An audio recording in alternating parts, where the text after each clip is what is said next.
ஹெல்த்தியான ஃபுட்டாக கொண்டு போயிட்டு உங்களுக்கு விந்து ஊறுறதுக்கு வந்து ரொம்ப முக்கியமான ரோலாக இருக்கும். இது எனி ஃபுட்டாக இருக்கட்டும், எந்த இது நீங்கள் சாப்பிட்றீங்களோ அதை ருசித்து சாப்பிடணும். அதுதான் இதில் ரொம்ப முக்கியமான விஷயம். முருங்கைக்காய் சாப்பிட்டா சாப்பிடும்போதே உடம்புல வந்து உஷ்ணம் அதிகமாகும்.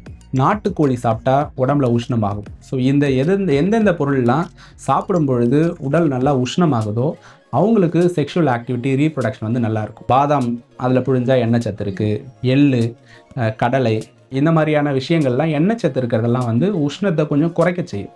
இப்போ அதிகமான உஷ்ணம் இருக்கும், ரொம்ப மெலிஞ்சு இருப்பாங்க, ஒல்லியாக இருப்பாங்க, அவங்களுக்கு வந்து ஆக்டிவிட்டி ரொம்ப கம்மியாக இருக்கும். ஆனால் அந்த அன்பை பரிமாறும்போது சாக்லேட் கொடுக்கறதுனால தான் அன்பு கெட்டு போகுதுங்கிறது வந்து நான் வந்து ஃபீல் பண்ண ஆரம்பிச்சிட்டேன். ஏன்னா அந்த சாக்லேட் கொடுக்கும்பொழுது அவங்க கொடுக்குறாங்கிறதுனால சாப்பிட்றாங்க. ஒரு சாக்லேட் 2 சாக்லேட் சாப்பிட்றாங்க. ஸோ ஹை கலோரி, பசியை குறைச்சிரும், ஹார்மோன் இம்பேலன்ஸை டெவலப் பண்ணணும். நீங்கள் எந்த ஒரு ஃபுட்டை சாப்பிட்டு ரொம்ப ஆக்டிவாக ஃபீல் பண்ணுறீங்களோ அது எல்லாமே உங்களுடைய செக்ஷுவல் ஆக்டிவிட்டி அதிகமாகும். எந்த பொருளை சாப்பிட்டு கொஞ்ச நேரத்துக்கு எனக்கு படுத்தா போதும்னு நினைக்கிறீங்களோ அது எல்லாமே செக்ஷுவல் ஆக்டிவிட்டியை குறைக்கும்.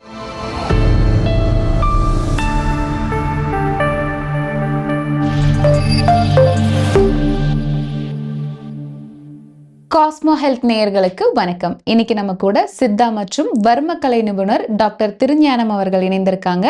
ஆரோக்கியம் குறித்த நம்முடைய சந்தேகங்களை டாக்டர் கிட்ட கேட்டு தெரிஞ்சுக்கலாம். வணக்கம் சார். வணக்கம். எப்படி இருக்கீங்க? நல்லா இருக்கேன். நீங்க எப்படி இருக்கீங்க? நல்லா இருக்கேன் சார். சரி, இன்னைக்கு நிகழ்ச்சியில வந்து இந்த குழந்தையின்மை பிரச்சனை, ஸோ இதற்கு ஆண்களுக்கு என்ன மாதிரியான மருத்துவ முறைகள் தேவைப்படுது? ஏன்னா குழந்தை இல்லை அப்படின்னாலே பொதுவா வந்து பெண்கள் மேலதான் அந்த பழியை வந்து சுமத்துவாங்க.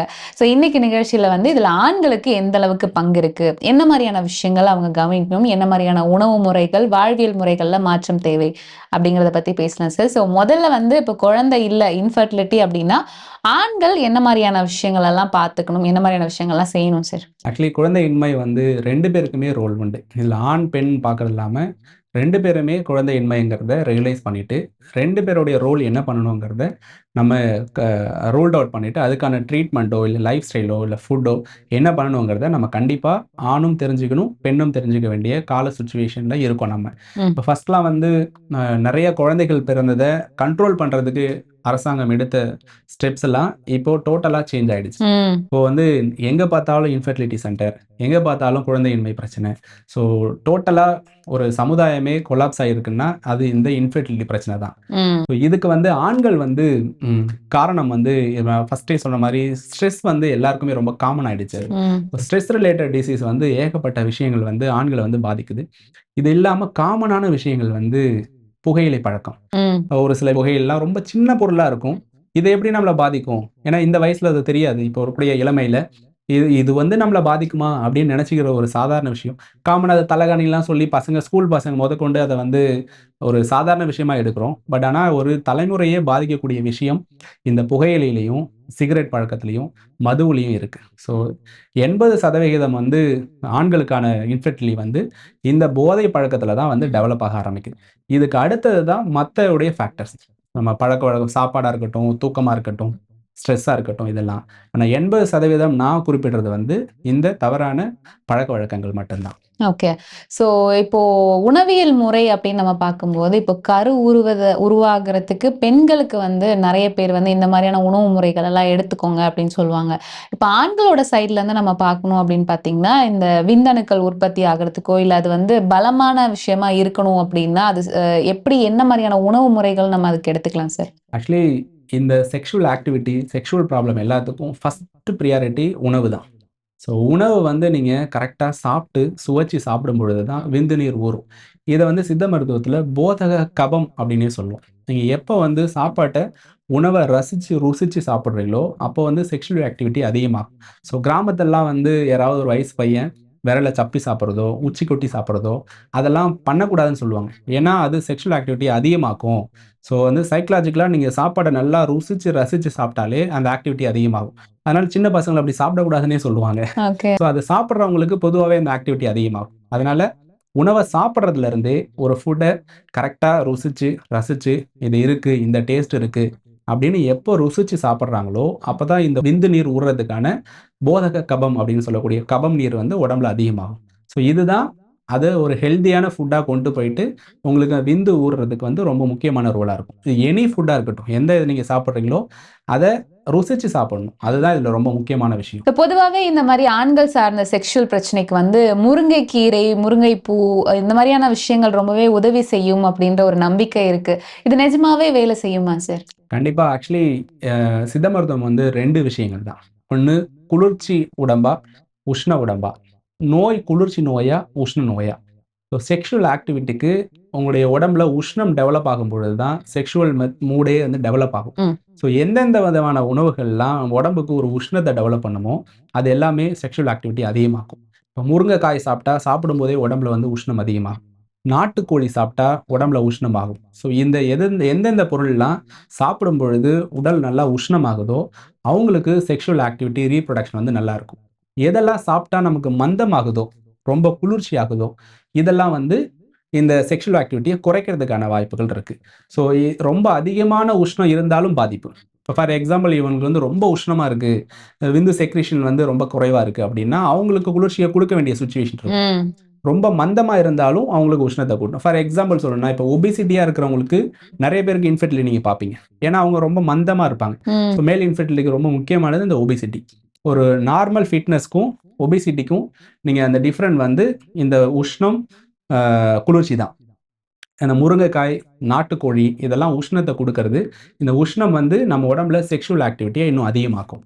ஸோ அதனால முருங்கைக்காய், முருங்கைக்கீரை இதெல்லாம் வந்து செக்ஷுவல் ஆக்டிவிட்டிக்கு ரொம்ப நல்லது. ஓகே. இன்னும் நெறைய பேர் வந்து பாதாம் பிசின் வந்து எடுத்துக்கிறது கூட நல்லது. ஆண்கள், பெண்கள் 2 பேருமே எடுத்துக்கலாம். இது உடம்ப வந்து குளிர்ச்சியாக்கும் அப்படின்னு சொல்றாங்க. ஸோ இந்த முறை சரிதானா சார்? இத நம்ம பயன்படுத்தினா பலன் கிடைக்குமா? நான் சொன்ன மாரி இந்த உஷ்ணம் கம்மியா இருக்கிறது, குறைவா இருக்கிறது. இப்ப வந்து ஒரு சில பேருக்கு உஷ்ணம் அதிகமா இருக்கும். ம். அவங்களுக்கு வந்து கொஞ்சம் நெய் சத்து இருக்கிற மாரியான உணவுகள். இப்ப எதுல பிழிஞ்சா எண்ணெய் சத்து இருக்குமோ, ம். பாதாம் அதுல பிழிஞ்சா எண்ணெய் சத்து இருக்கு. எள்ளு, கடலை இந்த மாரியான விஷயங்கள்லாம் எண்ணெய் சத்து இருக்கிறதெல்லாம் வந்து உஷ்ணத்த கொஞ்சம் குறைக்க செய்யும். இப்ப அதிகமான உஷ்ணம் இருக்கும். ரொம்ப மெலிஞ்சு இருப்பாங்க. ஒல்லியா இருப்பாங்க. அவங்களுக்கு வந்து ஆக்டிவிட்டி ரொம்ப கம்மியா இருக்கும். ஸோ அவங்களுக்கு உடம்ப தேத்துறதுக்கு இந்த மாரியான எண்ணெய் சத்துக்கள் உள்ள விதைகள் வந்து ரொம்ப வந்து இது உஷ்ணத்த வந்து மெயின்டெயின் பண்றதுக்கு, ஆக்டிவிட்டி அதிகமாக்குறதுக்கு யூஸ் ஆகும். ஸோ விதைகள் எல்லாமே இந்த உஷ்ணத்த பேலன்ஸ் பண்ணிட்டு ஆக்டிவிட்டி அதிகமாக்கும். எல்லா விதைகளுமே. அதனால தான் வந்து இந்த பூசணி விதை, வெள்ளரி விதை, அமுக்குரா விதை இந்த மாரியான விதைகள் எல்லாமே நம்ம அடுத்த ரீப்ரொடக்ஷனுக்கு வந்து நம்ம உடம்புக்கு ரொம்ப ஹெல்ப் பண்ணும். அதனால ஆண்கள் எல்லாமே விதைகள் உள்ள பொருட்கள் வந்து அதிகமா சாப்பிடுறது ரொம்ப விசேஷமா இருக்கும். ஓகே. அதே மாதிரி இன்னொரு கருத்தும் இருக்கு. நட்ஸ் நெறைய எடுத்துக்கிறது கூட நல்லது. பாதாம், முந்திரி, பிஸ்தா இந்த மாரியான பொருட்களும் வந்து ஆண்மைய வந்து பலப்படுத்தும் அப்படின்ற மாரி சொல்றாங்க. இது ஹெல்ப் பண்ணுமா சார்? அந்த நட்ஸ் எல்லாமே ஒரு விதைகள் தான். ம். ஸோ அது எல்லாமே விதைகள். விதைகள் சார்ந்த எல்லா உணவுகளும் ஆண்களுக்கு அந்த உஷ்ணத்த அதிகமாக்கும். உங்களுடைய செக்ஷுவல் ஆக்டிவிட்டி அதிகமாக்கும். அதனால விதைகள் இருக்கிற இந்த பாதாமா இருக்கட்டும், பிஸ்தாவா இருக்கட்டும், இல்ல முந்திரியா இருக்கட்டும், இது எல்லாமே நட்ஸ் தான். அந்த விதைகள் தான். அது எல்லாமே ஆக்டிவிட்டிய கண்டிப்பா அதிகமாக்கும். ஸோ ஆண்கள் வந்து குறிப்பா விதைகள் உள்ள பொருட்கள் வந்து உணவுகள்ல சேர்க்கும் பொழுது, இன்னும் அவங்களோட ஆக்டிவிட்டி அதிகமாக்கும். ஓகே. இந்த உணவுப் பொருட்கள்லயே வந்து இப்ப நாங்க வந்து குழந்தைக்கு பிளான் பண்றோம் அப்படின்னு இருக்கும்போது, ஏதாவது தவிர்க்க வேண்டிய உணவுகள், இந்த மாரி நேரங்கள்ல இந்த உணவுப் பொருட்கள தவிர்ப்பது நல்லது. அப்படி ஏதாவது இருக்கா சார்? அந்த ஹை கலோரி. ஸோ இப்போ ஃபார் எக்ஸாம்பிள் பீட்ஸாலாம் விளம்பரம் பண்ணும்பொழுதே, அத எடுக்கும்போதே அந்த சீஸ் அப்படியே ஒழுக ஒழுக எடுக்குறாங்க. அதுல அவ்ளோ சீஸ்.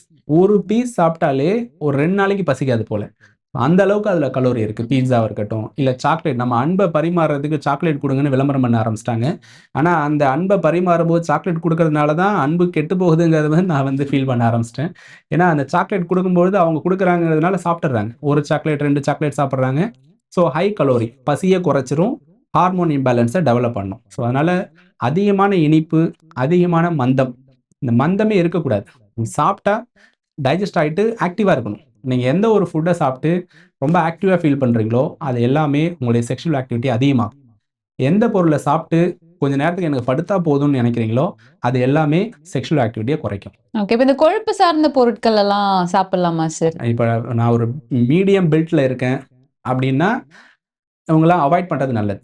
நான் ரொம்ப ஒபீஸா இருக்கேன், மீடியம் வெயிட்ல இருக்கேன்னா, அவங்க கொழுப்பு தேவையில்ல.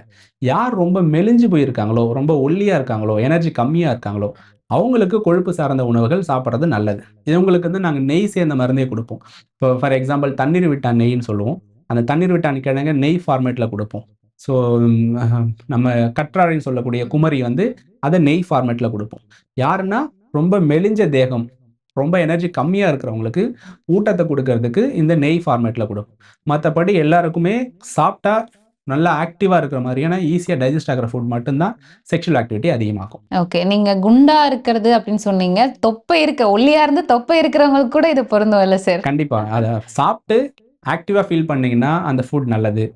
சாப்பிட்டு எனக்கு தூக்கம் வருது. நான் சாப்பிட்ட உடனே கொஞ்ச நேரம் தூங்கிட்டு தான் அடுத்த வேலைய பார்ப்பேன் அப்படின்னா, கண்டிப்பா அது ஆக்டிவிட்டிய குறைக்கும். ஓகே. இன்னைக்கு நிகழ்ச்சியில வந்து ஆண்களுக்கு ஏற்படக்கூடிய மலட்டுத்தன்மை, இத நீக்கணும் அப்படின்னா நம்ம வாழ்வியல் முறை எப்படி வச்சுக்கணும்? என்ன மாரியான உணவுப் பொருட்கள நம்ம எடுத்துக்கணும் அப்படின்றத பத்தி ரொம்ப தெளிவான விளக்கங்கள் குடுத்தீங்க. ரொம்ப நன்றி சார். நன்றி, வணக்கம்.